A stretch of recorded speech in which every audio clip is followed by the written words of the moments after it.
এই যে অক্সিজেন দিয়ে আমরা বেঁচে আছি, 1 কেজি যদি অক্সিজেন কেউ কিনে বেঁচে থাকতে চায় 66,000 টাকা লাগবে তার। অথচ প্রতিদিন আমরা কম বেশি 16 কেজি অক্সিজেন নিতে আসি, 1 টাকাও দেয়নি। কোনদিন জিবরাইল এসে বিলের কাগজ দিয়েছে যে 16 কেজি অক্সিজেন, 1 কেজি 66,000 টাকা, আপনার যশোর পোড়া বিক্রি করে দেওয়া লাগতো। কথা বলেন।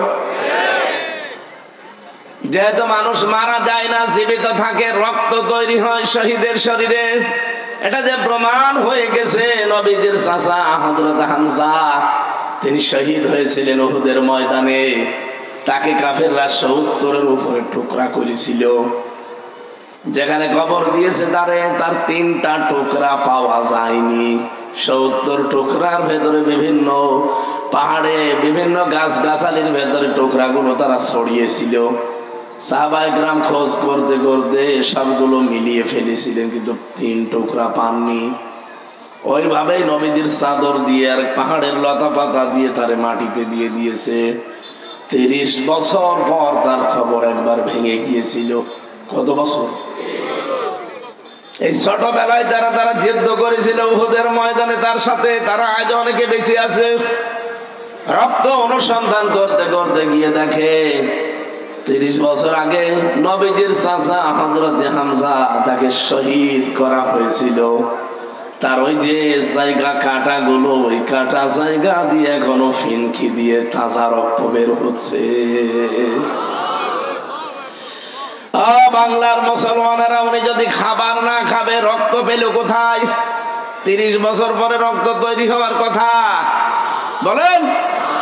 এখানে শহীদ ছাত্র বৈষম্য বিরোধী ছাত্র আন্দোলনে যারা জীবন দিয়েছে ওদেরও জীবনে আমার মতো মায়া ছিল না? ছিল না? শহীদ আবু সাইদ এভাবে যে বুকটা পেতে দিলে ওর জীবনের কোনো মায়া ছিল না? আপনি কি মনে করেন মায়া ছিল না? আপনি তো ট্রাকের চাকা বাস্ট হলে অজ্ঞান হয়ে যান, আর সে নিজে জীবন হাতে নিয়ে বলছেন অত সহজ। যেহেতু মানুষকে ইনজেকশন দিয়ে শহীদ আল্লামা দেলাওয়ার হোসেন সাইদি তাকে মেরে ফেলা হয়েছে, এই জন্য তিনিও শহীদ। সারাটা জীবন তিনি দেখবেন দোয়া করতেন, আল্লাহুম্মা ইন্নী আসআলুকা শাহাদাতান ফি সাবিলিক। হে আল্লাহ, আমি তোমার কাছে চাই আমাকে যদি মরণ দাও সাধারণ মরণ দিও না, শহীদের মরণ দিও। ওনার সাথী যারা ছিল সবগুলো তো সরাসরি ফাঁসির দড়ি বেয়ে শাহাদাতের মর্যাদা পেয়ে গেছেন। আমি গতকালকে দেখলাম শহীদ আব্দুল কাদের মোল্লা, তার একটা চিঠি, তার স্ত্রী যাকে পিয়ারি বলে ডাকতেন আদর করে, এই মেয়েটা দেখতে গেছে তার স্বামীকে মাগরিবের পর পরে এসে দেখে চা খাচ্ছে বসে। জিজ্ঞাসা করছে, কি গো এই অবেলায় চা খাও? বছর রোজা রেখেছিলাম, এখন চা খাওয়ার পর আমি একটু খাবার খাবো। শুনলাম যে রাত 10টা একে নাকি আমার ফাঁসি দেওয়া হবে। আমার কাছে সংবাদ চলে এসেছে, এই জন্যে নাকি তোমরা শেষ দেখা করতে এসেছো। ছেলে মেয়ে যেগুলো আছে সন্তানাদি এগুলো আল্লাহর রাস্তায় টিকিয়ে রাখবা। আমি আল্লাহর কাছে সাক্ষাতে গেলাম, দেখা যদি হয় আবার জান্নাতের সিঁড়িতে হবে। একটা মানুষ কম সময়ে কথা বলতে পারে যার 3 ঘন্টা পরে ফাঁসি। সারাদিন রোজা রেখেছে, এখন বিকালে আসো মাগরিবের পরে সে চা খাচ্ছে। আপনার মনে হচ্ছে শুনতে খুব সহজ, এটা কি বাস্তবে অত সহজ? 3 বছর আমি অত ছেলে ছিলাম, ফাঁসির কন্ডেম সেলের ভেতরে 24টা ঘন্টা আমার মনে হয় এক এক ঘন্টা এক এক বছরের মতো ছিল, কারণ যোগাযোগ বিচ্ছিন্ন ছিলাম। 24 ঘন্টা আমার তালা লাগিয়ে রেখেছিল, মনে হতো যে 1 ঘন্টা যাচ্ছে 1 দিনের মতো, তাহলে 24 ঘন্টা 24 দিনের মতো ছিল। কোনো কিছু নেই, তারপরও অজানা একটা টেনশনে আমাকে সবসময় কাবু করে রাখতো। ওই যে ডায়াবেটিস হয়ে গেছে, এখনো পর্যন্ত ভালো হয় না। অথচ লোকটার মাত্র 3 ঘন্টা বাকি আছে। 7টার সময় যদি দেখা করে থাকে, 10টা একে ফাঁসি। কয় ঘন্টা? 3 ঘন্টা আগে সে লোকটারে এত উৎফুল্ল মনে হচ্ছে শ্বশুর বাড়ি যাচ্ছে। আল্লাহ রাব্বুল আলামিন কোরআনে কারিমে জানিয়েছে, যে কারারক্ষী আমি জেলখানায় থাকতে আমাকে ঘটনা শুনিয়েছিল একবার, যে আমি তার ফাঁসির সময় ছিলাম। এই লোকটার 3টা ঘন্টা বাকি আছে, কিন্তু শরীরের ভেতরে, চেহারার ভেতরে কোনো ছাপ নেই, একেবারে নিশ্চিন্তায় বসে আছে। মনে হচ্ছে ওনাকে কোনো সুসংবাদ দেওয়া হয়েছে। আমি ওই দিন কারারক্ষী কুতুবউদ্দিন ভাইকে বলেছিলাম যে ভাই আপনি টের পাননি, আমি টের পেয়েছি। ইন্নাল্লাযীনা ক্বালু রাব্বুনাল্লাহ সুম্মা ইসতাকামু তাতানাজ্জালু আলাইহিমুল মালাইকা। আল্লাহ পাক বলেন, সত্যি যারা এই কথা বলতে পারে আমার রব আল্লাহ, এই কথা বলেই শুধু এলোমেলো যায় না, সে টিকে থাকতে পারে এই কথার উপরে। যত ঝড় ঝাপটা তার উপরে আসবে, তারপরও সে টিকে থাকতে পারে। আমি আল্লাহ তাকে এমনি এমনি কিছু না দিয়ে ছেড়ে দেই না। তাতানাজ্জালু আলাইহিমুল মালাইকা, এটা মজারে বর্তমান ভবিষ্যৎ, প্রেজেন্ট ফিউচার। মালাকুন 1 বছর, মালাইকা বহু বছর। রব্বুল আলামিন বলেন, আমি নিজে তার জন্য হাজার হাজার ফেরেশতা পাঠিয়ে দেই রিসিভ করার জন্য। ওয়েলকাম জানাতে থাকে ফেরেশতারা, আর বলে কোনো ভয় নেই, কোনো চিন্তা নেই। হয়তো ভয় হচ্ছে যে আমি এখন চলে গেলে আমার বর কি হবে, আমার ছেলে মেয়ের কি হবে, তাদেরকে কে দেখে রাখবে, আমার দলের লোক এতগুলো মানুষ পালিয়ে বেড়ায় জেল খাটে, কি হবে তাদের। আল্লাহ পাক বলেন, আমি ফেরেশতা দিয়ে বলি যে এই কথা শুনিয়ে দাও, কোনো চিন্তা নেই, কোনো ভয় নেই, সবগুলোর দায়িত্ব আল্লাহ নিজে নিয়ে নিয়েছেন। ওয়াবশিরু বিল জান্নাহ, ওই জান্নাতের সুসংবাদ গ্রহণ করো।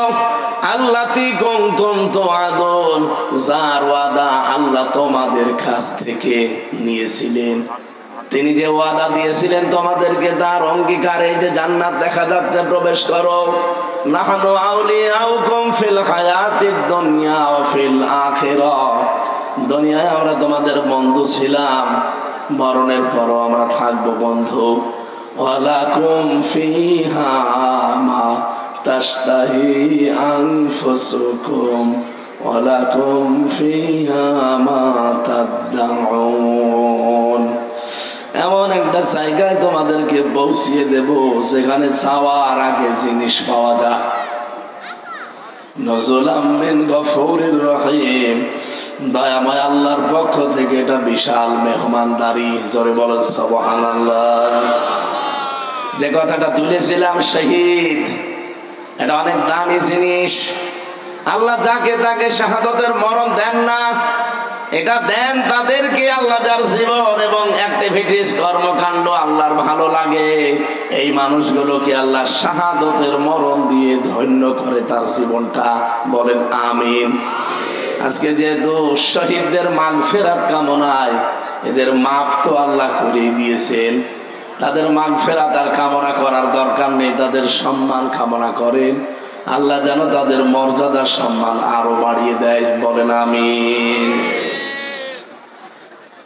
আমরা যে মাস চলছে রজব মাস, গতকালকে যে রাতটা গেল, বিশ্ব নবীকে এই ধুলির ধরা থেকে 53 বছর বয়সে আল্লাহ রাব্বুল আলামিন 27টা বছর তার কাছে রেখে 14টা জিনিস তাকে শিখিয়েছিলেন, আর 27টা জিনিস তাকে দেখিয়েছিলেন। এদিকে তাকান, আপনি চিন্তা করতে পারেন 27 বছর ধরে মাত্র 27টা জিনিস দেখিয়েছেন, আর শিখিয়েছেন কয়টা জিনিস? 14টা। বলেন বলেন। রব্বুল আলামিন জানাতে চেয়েছেন, হে নবী, সামনে যেহেতু আপনাকে একটা নতুন দেশ আমি হাতে তুলে দিতে যাচ্ছি, এই দেশকে যদি আপনি কল্যাণময় করতে চান, কল্যাণকর রাষ্ট্র বানাতে চান, তাহলে আপনাকে 14 কাজ ওই দেশে করা লাগবে। আমাদের দেশটাও যেহেতু এখন একটা নতুন দেশ, নতুন সরকার চালাচ্ছে, কথা বলছেন এখন, এরাও যদি এই দেশকে কল্যাণময় রাষ্ট্র বানাতে চায়, গ্যারান্টি দিয়ে বলতে পারি সূরা বনী ইসরাইলের এই 23 থেকে 38 এই 16টা আয়াতের 14টা কাজ এখানে দেওয়া আছে। দল মত নির্বিশেষে সবাই সাপোর্ট করা দরকার, কারণ এগুলো বানানো আল্লাহর। মানুষের বানানো জিনিস দিয়ে কি হয় 54 বছর তো দেখলেন, কথা বলছেন না কেন? সংবিধান যেটা বানিয়েছিল ডক্টর কামাল, 54 বছর তো চলল, কি পেয়েছেন? আমি নিজে দেখেছি, চোর পুলিশে ধরে ছেলে দেয়, চোর থেকে ডাকাত হয়। কথা বলে না, ডাকাত ওরা জীবনের উপরে বাস গাড়ি খরচ করে, জীবনের উপরে রিস্ক নিয়ে ডাকাত ধরে, আর ডাকাত জেলখানায় যে বের হওয়ার সময় খুনি হয়ে বের হয়। আমার ব্লকে যারা থাকতো আমি দেখেছি এই 3 বছর কাশিমপুর কারাগারে গাঁজা খাওয়ার জন্য পুলিশে ধরে জেলে দিয়েছে। ও শয়তান এত বড় শয়তান, ওর ভেতরে যে বারান্দার উপরে টব লাগিয়েছে, গাঁজার গাছ লাগিয়েছে, অথচ পুলিশে গাঁজা খাওয়ার জন্য ধরে জেলে দিয়েছে, গাঁজার গাছ লাগিয়েছে ভেতরে। জেলার একদিন এসে বলছে যে ওরে শয়তান, আমরা আর কি করব, এর 24 ঘন্টা তালা লাগিয়ে রাখি ব্লকে। আরে কি আশ্চর্য মানুষ গো, গাঁজা খাওয়ার জন্য যারে পুলিশে ধরে প্রশাসন ধরে জেলে দিয়ে গেল, আরে ভেতরে গাঁজার চাষ করছে। হবে না মানুষের তৈরি করা আইন দিয়ে বাংলার জনগণ। 53-53.5 বছর আমাদের দেখা অলরেডি শেষ।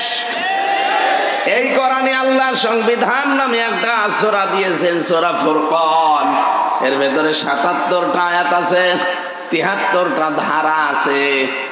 এই 73টা ধারা দিয়ে যদি বাংলাদেশের সংবিধান বানানো যায়, এদেশে গাঁজাখোর ধরলে জীবনে আর গাঁজার গাছ লাগাবে না, চোর ধরলে কোনোদিনও ডাকাত হয়ে বের হবে না। কারণ চোর ধরলে ওর যে শাস্তি, ওইটা যখন বাইতুল মোকাররমে যশোরের আদালতের সামনে, কেশবপুরের কেন্দ্রীয় মসজিদের সামনে যখন আদালত কর্তৃক প্রমাণ হবে যে ও চুরি করেছে, ও যে অভাবে চুরি না করে যদি স্বভাবে চুরি করে থাকে, ওর হাত যখন লক্ষ লক্ষ মানুষের সামনে কেটে ফেলা হবে, হাজারো মানুষ এমনি ভালো হয়ে যাবে। আমার ছোট দাদা বলছিল যে আমি একবার হজে যেয়ে মাটির নিচে যে ওযুখানাগুলো আছে মসজিদে নববীতে, ওখানে যেয়ে ওযু করে করে দেখি আসার সময় একটা ঘড়ি পড়ে আছে। চিন্তা করলাম কেউ নিচ্ছে না, আশপাশে তাকিয়ে দেখলাম কেউ নেই। মনের ভেতরে ভয়, যদি ধরা পড়ে যায় দেশের আইন হচ্ছে হাত কেটে দেবে, দেশে গেলে মানুষ বলবে হাজী সাহেব চোর। এই ভয়ে নিতেও পারি না, কিন্তু কেউ তো নেই আশপাশে। আস্তে করে তুলে নিলাম, হারানো জিনিস যেখানে জমা দেওয়া ওই জায়গায় জমা দিলাম। মসজিদে নববীর সামনে ওই ঘরটা আছে। ওনারে জিজ্ঞাসা করলাম যে ওনার ভাষা দিয়ে, কারণ উনি 14-15 বছর এখন ওই দেশে থাকে। জিজ্ঞাসা করলাম যে ভাই এই ঘড়িটার দাম কেমন হবে? উনি ওনার ভাষা দিয়ে বলে, ইয়া হাজিউল হজ্জাত আইনা বিলাদুকা, হাজি দেশ কোথায়? জি তুমেন বাংলাদেশ, বাংলাদেশ থেকে এসেছি। উনি হিসাব করে বলছে আপনার বাংলার টাকা অনুযায়ী এই ঘড়িটার দাম হবে কমপক্ষে 72,000 টাকা। মোবাইল ঘড়ি। বলেন তো 72,000 টাকার ঘড়ি পড়ে আছে, কেউ নিচ্ছে না, ওযুখানায়।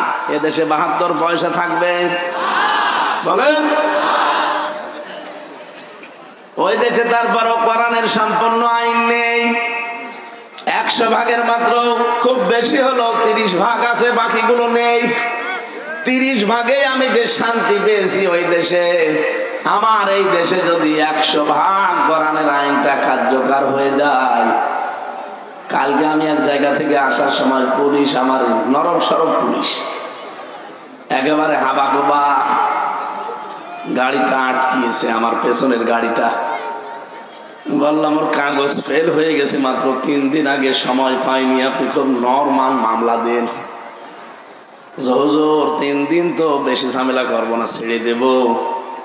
তবে আমাদের একটা একটু টেনশন আছে, সামনে যা দেখতে পাচ্ছি, আমরাও তো দেশের খোঁজ খবর রাখি। আগস্টের 5 তারিখের আগে এই দেশে মাত্র 100 জনের 15 জন মানুষ চাইতো যে দেশে কোরআনের বিধান কায়েম হোক। অথচ এই 5.5 মাসের ব্যবধানে America, voice of America, Microsoft, এগুলো সব তো আমার খালাতো ভাই, সব খ্রিস্টান। এরা রেপোর্ট দিচ্ছে এই দেশে এখন 100 জনের প্রায় 58 জন চাচ্ছে যে ইসলামে দেশে কায়েম হোক। 5.5 মাসে যদি অবস্থা তৈরি হয়ে যায়, আর 5 মাস যেতে দেন। এই জন্যই তো গতকাল চরমনায়ক পীর উনি বলেছেন যে আমরা নির্বাচন চাই অন্তত 1-1.5 বছর পরে। দেখলাম পাশ থেকে কে যেন জামা টিনে ধরছে, অতদিন না, তাড়াতাড়ি ওরা টের পেয়ে গেছে। 5.5 মাসে যদি 15 থেকে 58 চলে আসে, আর 1 বছর যেতে দিলে এই দেশের হিন্দু, খ্রিস্টান, বৌদ্ধ, মুসলমান সব 100 জনের 100 জনই বলবে আমরা কোরআনের বিধান চাই।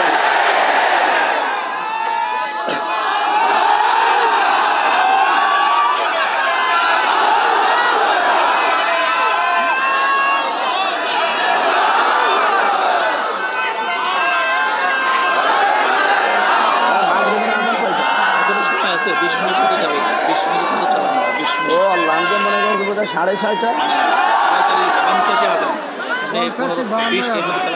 না 45 পর্যন্ত।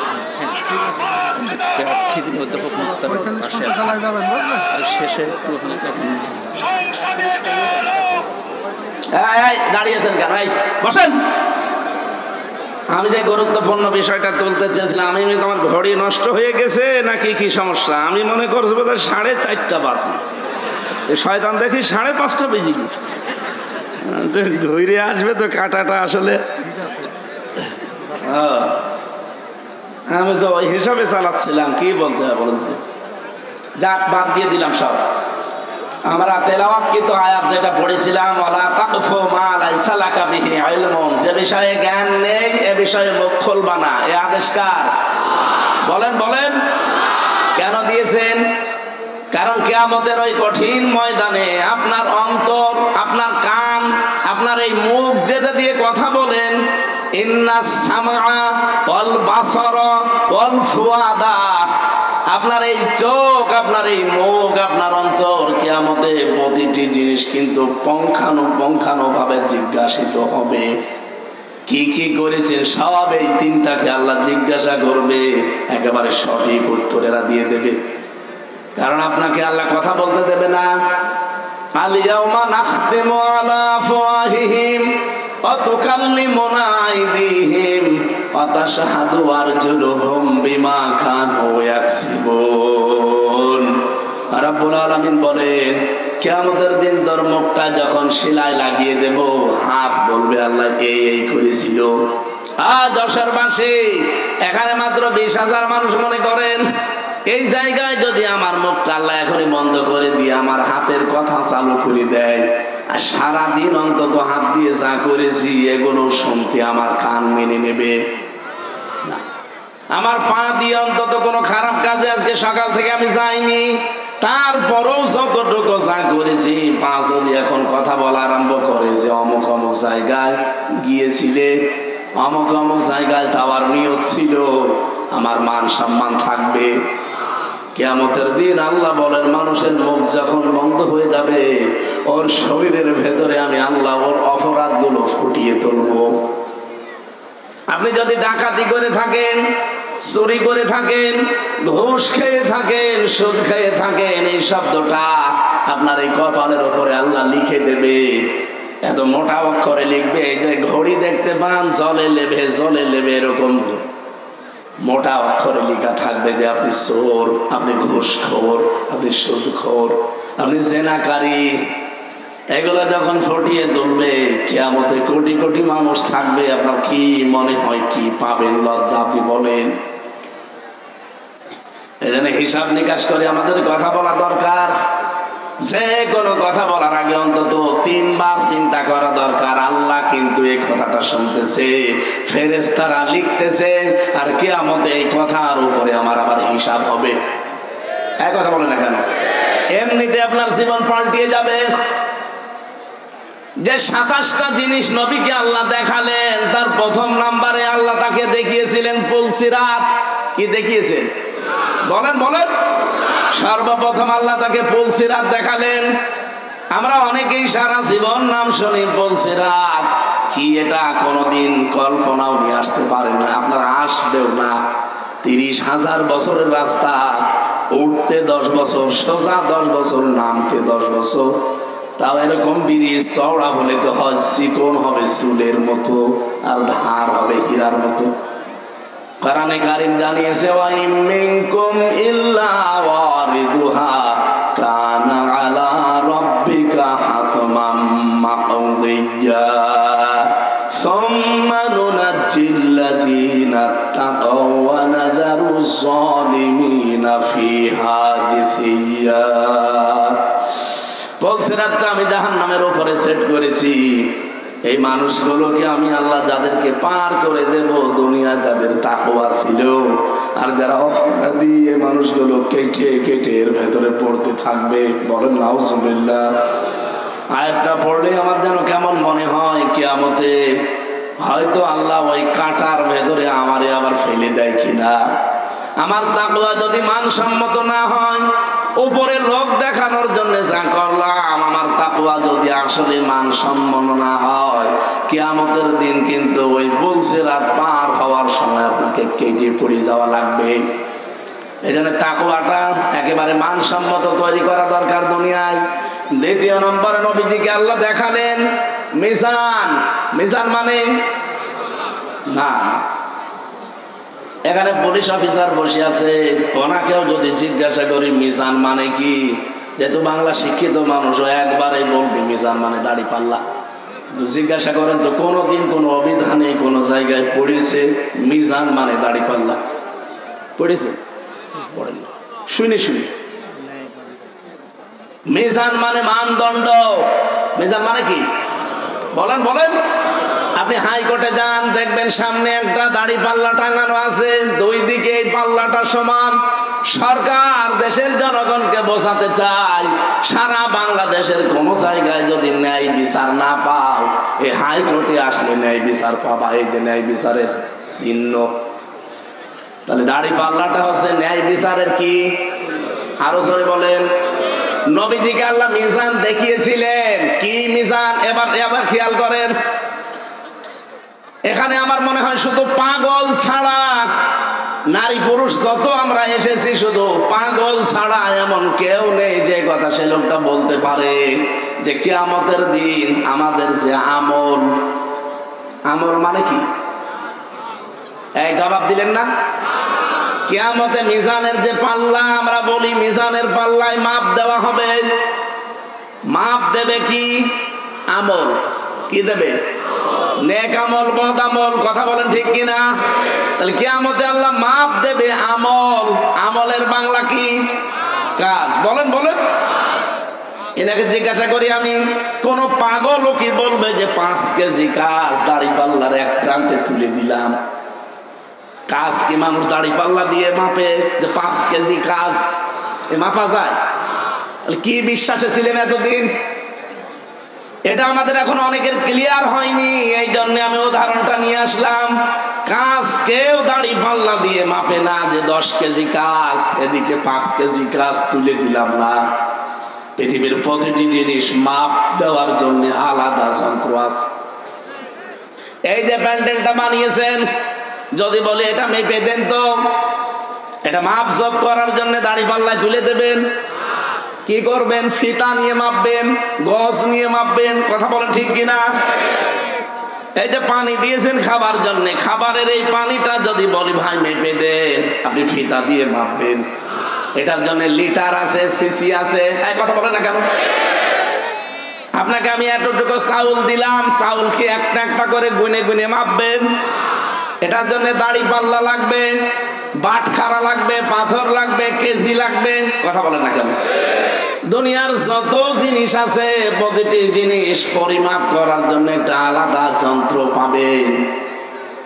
কাজ যে আল্লাহ কিয়ামতের দিন মাপবে, কাজ মাপার জন্য এই গজ ফিতা দিয়ে হবে না, দাড়ি পাল্লা দিয়ে, বাটখারা দিয়ে, কেজি দিয়ে, পাথর দিয়ে হবে না, সিসি দিয়ে, স্ক্যান দিয়ে হবে না।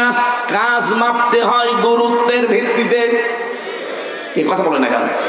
কাজ মাপে মানুষ কি দিয়ে? গুরুত্ব দিয়ে। গুরুত্বের ভিত্তিতে কাজ মাপতে হয়।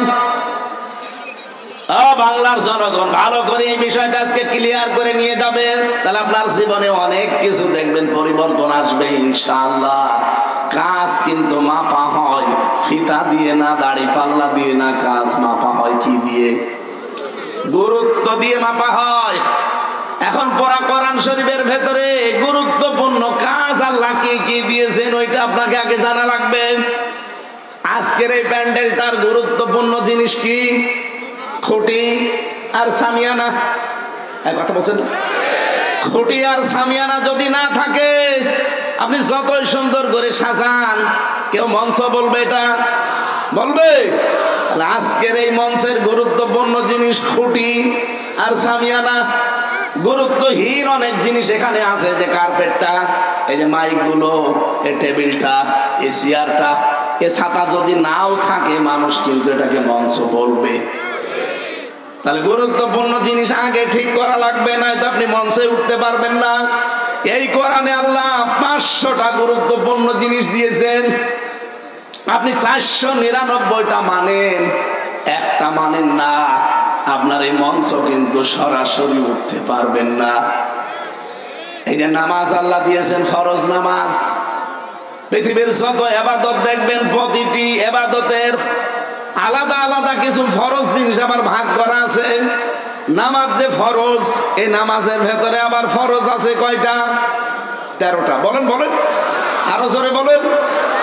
এই 13টা ফরজের 12টা আদায় করলেন, একটা করেননি, আপনার কি সওয়াব হবে কয়টা? হ্যাঁ, একটাও হবে না, কারণ গুরুত্বপূর্ণ জিনিস আপনি ছেড়ে দিয়েছেন। খুব ভালো করে বসেন, 13টা ফরজের একটা আদায় করেননি, 12টা করেছেন, সওয়াব তো হবেই না, জিরো হবে, শূন্য হবে, কিচ্ছু পাবেন না। এখন যদি বলেন না 12টা আদায় করলাম, অন্তত 2টা সওয়াব দেন, হবে? এটা যেমন বুঝলেন, কোরআনে আল্লাহ 500 শরীয়তের বিধান দিয়েছেন, এগুলো সব ফরজ, এগুলো সব গুরুত্বপূর্ণ জিনিস। এই 500 ফরজের 499টা আপনি মানেন, একটা তো মানেন না, আরো বিরোধিতা করেন।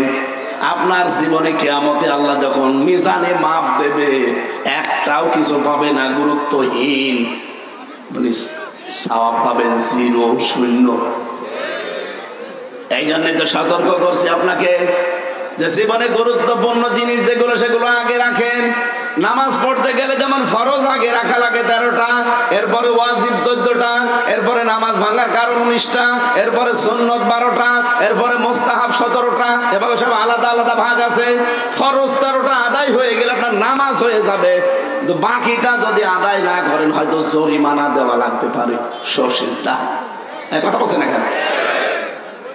তাহলে দুনিয়ায় যে 500টা শরীয়তের বিধান, তার ভেতরে 1 নাম্বার বিধান দিয়েছেন আল্লাহ, আপনি যে কালেমাটা পড়েছেন এটা যেন আপনি ঠিক রাখেন। আপনার কালেমা ঠিক আছে? এদেশে বহু মানুষ আমরা ওযু করি, ওযু করার পরে যে ওযু ভেঙে যায় 7টা কারণে। কয় কারণ? একটা কারণে আপনার ওযু ভেঙে গেল, 7 কারণের ভেতরে 1 কারণ মনে করেন বাতাস বের হয়ে গেছে, ওযু থাকবে। এখন যদি বলেন অতটুকু আর কি হয়, কি হয় মানে ওই আপনার ওযু শেষ, এখন ওই ভাঙা ওযু দিয়ে নামাজ হবে। আরো জোরে, ভাঙা ওযু দিয়ে যদি নামাজ পড়েন, নামাজ পড়া কি হারাম? বলেন বলেন।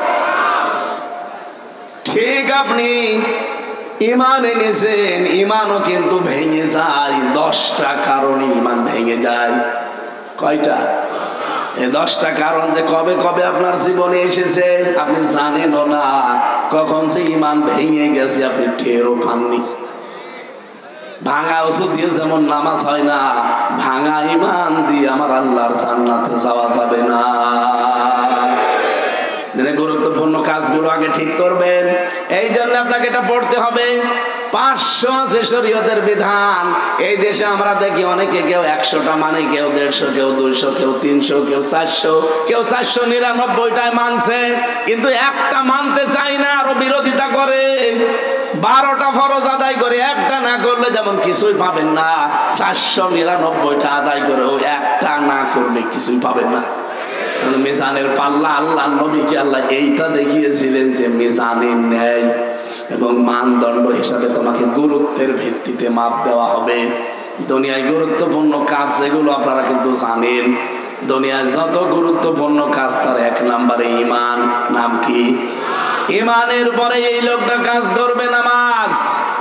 এই গত রাত গেল, এই রাতে আমার আল্লাহ বিশ্ব নবীকে নিয়ে 50 ওয়াক্ত নামাজ দিয়েছিলেন। মসা নবীকে বারবার দেখা হতে হতে শেষে 5 ওয়াক্তই নেমে এসেছে। নবীজি বলেন 5 ওয়াক্ত নামাজ যদি নির্ধারিত সময়ে হক আদায় করে আপনার উম্মতেরা পড়তে পারে, প্রতিদিন তাদেরকে 50 ওয়াক্ত নামাজের সওয়াব আল্লাহ দিয়ে দেবেন। আমার ভাইরা, আমি আবার বলছি গুরুত্বপূর্ণ কাজ জীবনে 500টা গুরুত্বের দিক থেকে বিবেচনা করে কাজগুলো আপনি করবেন। দুনিয়ায় গুরুত্বহীন এখানে মাইক, গুরুত্বহীন এখানে টেবিল, এগুলো না থাকলেও হয়, কিন্তু আমরা এইগুলো নিয়ে আগে ব্যস্ত।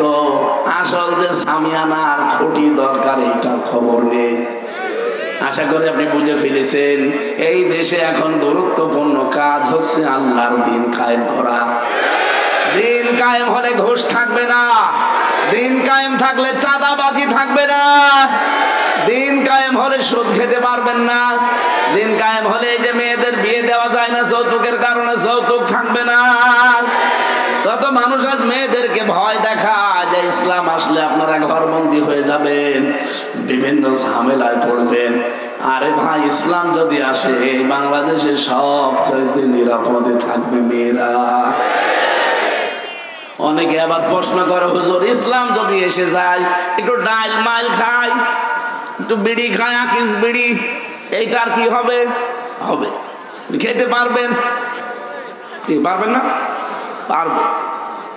এখন যদি পাঁচিয়া এই মসজিদে যান, মসজিদের ভেতরে গিয়ে আপনার বিড়ির নিশা, আকিস বিড়ি খাবেন, বলেন তো এই 4 দেওয়ালের মাঝে থাকাকালীন বিড়ি খেতে পারবেন? বলেন কেন? পরিবেশটা এরকম। খেতে চাইলে আপনাকে বাইরে যাওয়া লাগবে। কথা বলেন ঠিক কিনা? এদেশ যখন ইসলাম দিয়ে পরিচালিত হবে, এই 77টা আয়াতের 73টা ধারা যখন বাংলাদেশে কায়েম থাকবে, পুরা দেশ হয়ে যাবে মসজিদ। 56,000 বর্গ মাইলের এরিয়া হয়ে যাবে মসজিদের মতো। আপনার মন চাইলেও আপনি খেতে পারবেন না, ওই পরিবেশই তৈরি হয়ে যাবে। জোরে বলেন আল্লাহু আকবার। নবীজিকে এরকম একটা একটা করে 27টা জিনিস দেখিয়েছেন, আর আসার সময় 14টা জিনিস শিখিয়েছেন, যে এইগুলো যে আপনি অ্যাপ্লাই করবেন উম্মতের ভেতরে। আমরা আজকে আর না, আগামীতে আবার কোনো জায়গায় আসলে দেখা যাবে ইনশাল্লাহ। সম্মানিত ভাইরা, মেয়েদের বহু মেয়ে লোক এসেছে বাইরে। আমি জেলখানায় বসে দাম্পত্য জীবন, মেয়েদের যে সমস্যা এবং সমাধান, এটা নিয়ে বই লিখেছিলাম। ওই যে গাড়ির সামনে দেখা যাচ্ছে, মেয়ের জন্য, নিজের স্ত্রীর জন্য যাওয়ার সময় নিয়ে যাবেন। সম্মানিত মা বোনেরা, আপনার ছেলেকে অথবা আপনার স্বামীকে পাঠিয়ে দেন যেন নিয়ে যায়। ছেলেদের জন্য একটা আছে, মেয়েদের জন্য একটা আছে। ওইটা পড়লে অন্তত 120 পৃষ্ঠা, তো পড়াটা পড়লে আমার অনেক আবার আলোচনা ওখানে চলে আসবে। আজকের মতো আমরা শেষ করছি, এখন যেহেতু আজান হবে আর 3 মিনিট আছে।